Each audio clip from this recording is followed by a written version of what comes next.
Welcome to Miss Julia's Art Studio. And the story that I am reading today is called The Rough-Faced Girl. And it is by Rafe Martin, and the illustrations are by David Shannon. And it looks like this. It's one of my most favorite stories of all time. Hi, Stacy. I guess Torin is out there watching. I'm going to give it a few minutes and see if some more people tune in. Of course, I wore my hair in braids in honor of the native people that we have here in the United States, and put my blanket behind me for a backdrop. And then I found some Native American music to share as well in the background. So I've had this book for a long time, but it means a lot to me. Hello, we've got some people showing up. It means a tremendous lot to me. It touches my heart in a really big way. And of course, the illustrations are by David Shannon, and David Shannon is one of my favorite illustrators and artists, but he also has written some books that are really popular with the students that I have known. I'm going to turn this volume down a little bit. A Bad Case of Stripes. David Shannon wrote and illustrated this, and that's one of my favorites. So David Shannon, The Rain Came Down. That's another fun one. But this book is illustrated by David Shannon, but it's written by Rafe Martin, and it is called The Rough-Faced Girl. And so what I wanted to share with you that I found out about the Algonquin people, they are indigenous peoples that have traditionally occupied parts of Western Quebec and Ontario, centering on the Ottawa River and its tributaries. Algonquin should not be confused with Algonquian, which refers to a larger linguistic and cultural group, including First Nations such as Innu and Cree. To see good rewarded and evil punished, or justice, is rare. Stories, however, pass on the realities not of the everyday world, but of the human heart. One way in which the universal yearning for justice has been kept alive is by the many tales of Cinderella. Indeed, some 1,500 or so versions of the basic Cinderella story type have been recorded so far. In each, the cruel and thoughtless at last get their just rewards, as do those who are kind and good. The Rough-Faced Girl, an Algonquin Indian Cinderella, is, in its original form, actually part of a longer and more complex traditional story. Brief as it is, however, the Rough-Faced Girl remains one of the most magical, mysterious, and beautiful of all Cinderellas. Grown on native soil, its mystery is rooted in our own place. I am happy to pass it on to children and parents today. So as I read, my book is falling apart because, as I said, I've had it for almost 30 years. The cover fell off, but I'm going to show you the illustrations as I read because David Shannon does phenomenal illustrations. The Rough-Faced Girl by Rafe Martin.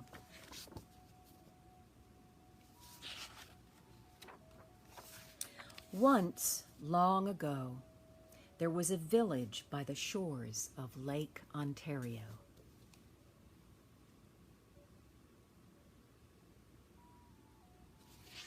Little wigwams down there. Off from the other wigwams in this village stood one great, huge wigwam. Painted on its sides were pictures of the sun, moon, stars, plants, trees, and animals. And inside this wigwam, there was said to live a very great, rich, powerful, and supposedly handsome, invisible being. However, no one could see him except his sister, who lived there too. Many women wanted to marry this invisible being, but his sister said, only the one who can see him can marry him.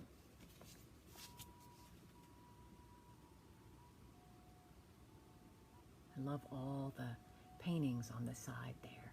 And you can see the sister down at the bottom going into the entryway. Now, in this village, there lived a poor man who had 3 daughters. The 2 older daughters were cruel and hard-hearted, and they made their youngest sister sit by the fire and feed the flames. When the burning branches popped, the sparks fell on her. In time, her hands became burnt and scarred. Her arms, too, became rough and scarred, and even her face was marked by the fire, and her beautiful long black hair hung ragged and charred. And those 2 older sisters laughed at her, saying, "Ha! You're ugly, you rough-faced girl." And they made her life very lonely and miserable indeed. And there she is by the fire, with the sparks of the fire and the 2 sisters. One day, these 2 older sisters went to their father and said, "Father, give us some necklaces. Give us some pretty new buckskin dresses. Give us some pretty beaded moccasins. We're going to marry the invisible being." So their father gave them these things. Dressed in their finest, the 2 girls marched through the village. All the people pointed and stared and said, "Look at those beautiful girls. Surely they shall marry the invisible being." And if those 2 girls were proud and hard-hearted before, they were even prouder now. They walked haughtily through the village. At last they came to the wigwam of the invisible being, and there stood the sister, waiting. Look at the way they carry themselves, you see.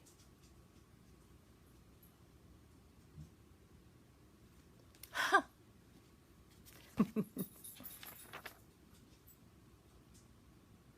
That's the sister of the invisible being. "Why have you come?" she asked. "We want to marry the invisible being," they answered. "That's why we're here."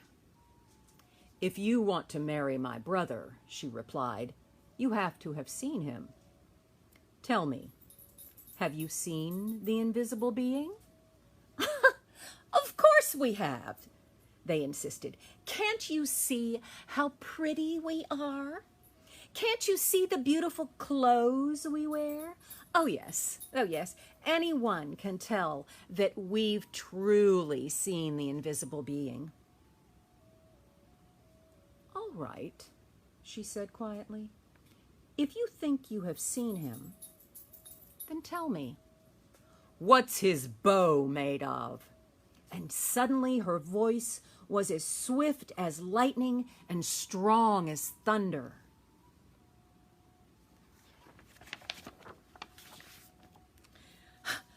His bow? They stammered in surprise. "His bow, we know," but turning desperately to one another, they whispered, "What shall we say? What shall we say? Let's say it's the oak tree." So they said, "It's the great oak tree." "No," said the sister of the invisible being, "no." And she saw at once how they lied. "Tell me," she continued, "if you think you've seen my brother, the invisible being, then what's the runner of his sled made of?" We know," cried those 2 sisters. But whispering feverishly again, they wondered, "What shall we say? What shall we say?" "Let's say it's the green willow branch." "No," said the sister when she heard. "No, you have not seen my brother. Now go home." There they are whispering to each other. "Just test us fairly," they exclaimed. "We've seen him. Just don't ask us all these silly questions." There they are again. You can see how they're dressed. Let me turn this a little bit, see if I can get the glare off. There you go. Now you can see that better. David Shannon does such beautiful artwork. "All right," said the sister of the invisible being. "Come with me." And she took them back to the great wigwam and sat them in the seats furthest from the entrance, the guests' seats. And soon they heard footsteps coming along the path. And then something stepped inside. Though they heard breathing, the two sisters still couldn't see a thing. And suddenly, a great bow and a beaded quiver of arrows appeared in the air and were set down. But though those two girls sat there, their eyes wide, all through the night they never saw a thing more. And in the morning, they had to go home, ashamed. And there is the quiver of arrows and the bow hanging in the air, and there the two sisters sit. And remember, take notice, when she took them in there and they were seated, she had them sit in the seats furthest from the entrance. They were the guests' seats. The next day, the rough-faced girl went to her father and said, "Father, may I please have some beads? May I please have a new buckskin dress and some pretty moccasins? I am going to marry the invisible being, for wherever I look, I see his face." I wonder if you noticed that when she asked for those things from her father, the same things that her sisters asked for, she asked her father in a very different way. In fact, the sisters did not ask, they demanded. It was not a question. But her father sighed. "Daughter," he said, "I'm sorry. I have no beads left for you, only some little broken shells. I have no buckskin dress. And as for moccasins, all I have left are my own old, worn, cracked, and stretched out pair from last year. And they're much too big." But she said, "Whatever you can spare, I can use." So he gave her these things. And there's her father.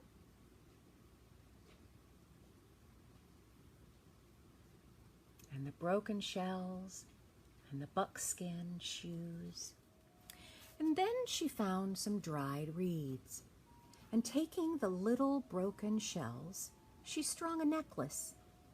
She stripped birch bark from the dead trees and made a cap, a dress, and leggings. And then, with a sharp piece of bone, she carved into the bark pictures of the sun, moon, stars, plants, trees, and animals.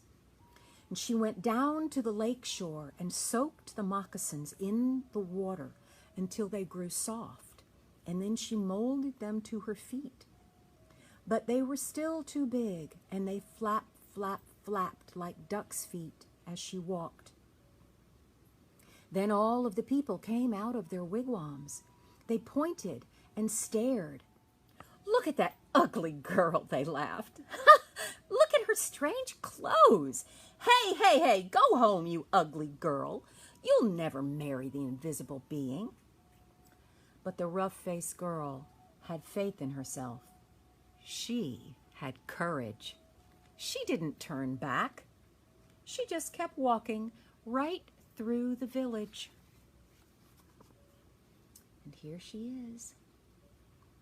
There are her moccasins and the garments that she'd made with all of the symbols carved, and the hat that she made, or the crown, and her jewelry, and her hair blowing.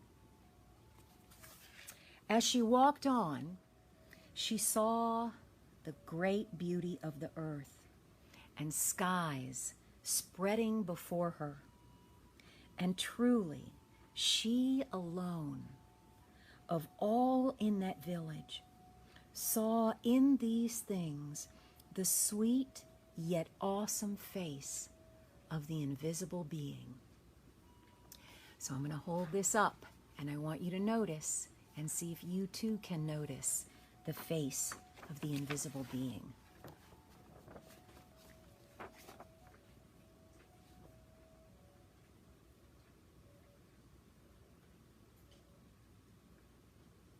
There's the waterfall.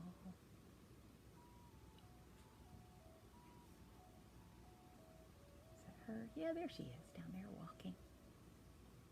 At last, she came to the lake shore, just as the sun was sinking behind the hills, and the many stars came glittering out like a fiery veil in the darkening sky overhead. And there, standing by the water's edge, was the sister of the invisible being, waiting.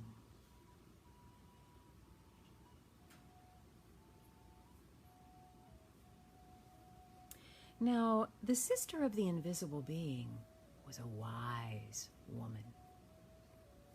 And when she looked at you, she didn't just see your face or your hair or clothes. No. When she looked at you, she would look you right in the eyes, and she could see all the way down to your heart. And she could tell if you had a good, kind heart or a cold, hard, and cruel one. And when she looked at the rough-faced girl, she saw at once that though her skin was scarred, her hair burnt, her clothes strange, she had a beautiful, kind heart. And so she welcomed her dearly, saying, "Ah, my sister, why have you come?" And the rough-faced girl replied, "I have come to marry the invisible being." And the sister, very gently now, "If you want to marry him, you have to have seen him. Tell me, have you seen my brother, the invisible being?"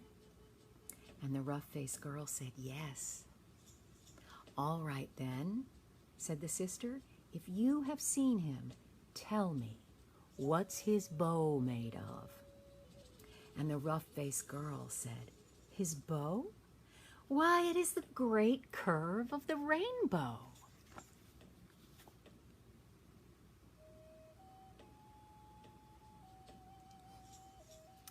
"Ah," exclaimed the sister in excitement. "Tell me," she asked, "if you have seen my brother, the invisible being, what's the runner of his sled made of?" And the rough-faced girl, looking up into the night sky, said, "The runner of his sled? Why, it is the spirit road, the Milky Way of the stars that spreads across the sky."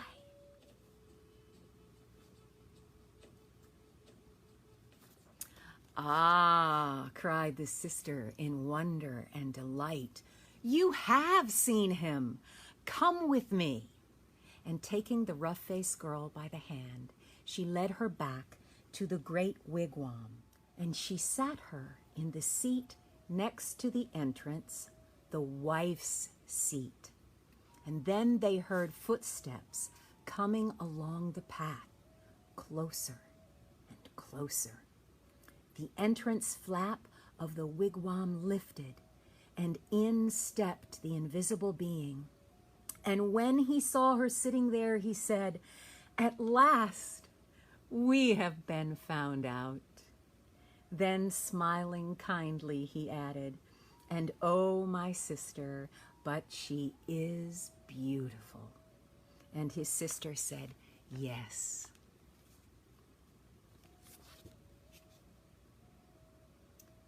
It's dark. Yeah, there you can see. And she's standing in front of him.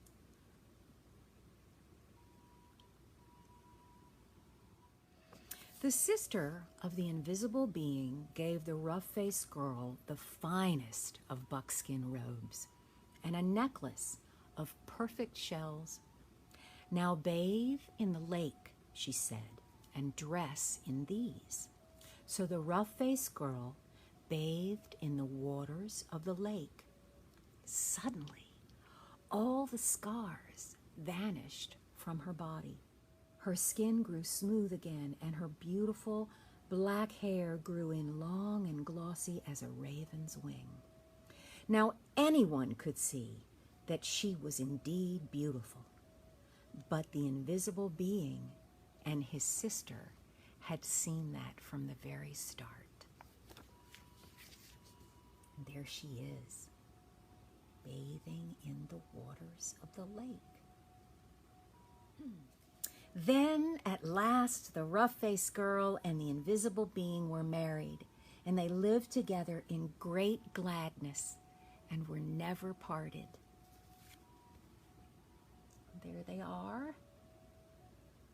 And that canoe, when I was doing my research and looking up the Algonquin peoples, they actually showed a photograph of one of the canoes, and it looked just like that. It was very cool. And they also talked about how they used birch bark for a lot of the things that they made, which is also in the story here when they talk about her creating what she was going to wear with the birch bark. So that's the end of the story, The Rough-Faced Girl by Rafe Martin. And it looks like this. Again, the cover, in case you might want to find it for yourself. I highly recommend it. It's a wonderful story with a wonderful, beautiful message, and I hope that you enjoyed that. And I'd love to see any comments or anything that you'd like to share that it reminded you of or that it made you think of, and even artwork. When I would read this story when I was teaching at Rocky Mount, we would do artwork similar to this one, and put symbols, and we talked about Native American peoples and different symbols that represented different things. And so you might want to do an artwork of your own inspired by this story. Oh, thank you, Sophie. Thank you for tuning in. It was my pleasure. And if you do artwork inspired by this story and you send it to me via email, for those of you whose parents have my email, or you can reach out to me, you can contact me via my Miss Julia's Art Studio Facebook page, and I will post it up there if you like. I would love to share that with others if you have artwork inspired by this. So thank you so much, and I will see you next time. Bye-bye.